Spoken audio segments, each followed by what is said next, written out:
Hello, welcome back to AJM Learn. Today I'm going to show you how to force a Squarespace background image to keep its aspect ratio. So, if you drop in a background image, we typically play around with the height of that section and just like do the best we can. But obviously, responsive design, it gets a little cropped on different screen sizes. So let's force it to stay with code. So drop in your image. I already kind of was playing around with this, so I have it in my library here. So the first thing you need to do is take your photo into Photoshop and set it to an aspect ratio that you know. So I always suggest like 1800 pixels wide, and then however tall you want it. Mine happens to be 900 this time, and drop that in. It doesn't really matter what height you set within like the internal settings. So, and then we just need this little piece of CSS.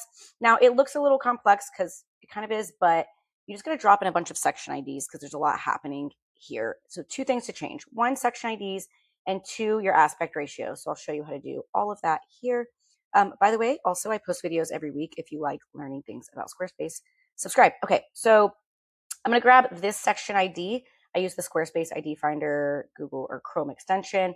So grab the section ID and you need to replace it in all instances, and just make sure to only replace that section ID part. So, maintain any like commas or spaces or anything like that. So replacing all of them. I know it's like slightly tedious, but there we go. So mine is going to already work because I do have the aspect ratio set. But if your aspect ratio is different, so let's say yours is like 1800 by 600, just change this to whatever you set the ratio of your image in Photoshop. Just again, make sure to maintain like the slashes and the semicolons and just change the numbers there. So as you can see, I'll go into full screen here. As I start resizing, it's going to maintain the same aspect ratio instead of chopping part of the image off. Now, this image that I chose is pretty centered, so it would work on all like desktop, mobile, everything.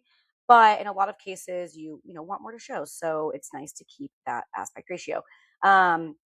Cool. I think that's it. Leave comments if there's any issues. This is a new one for me. Me and Claude wrote it together. So definitely leave a comment if you run into anything and we can try to troubleshoot together.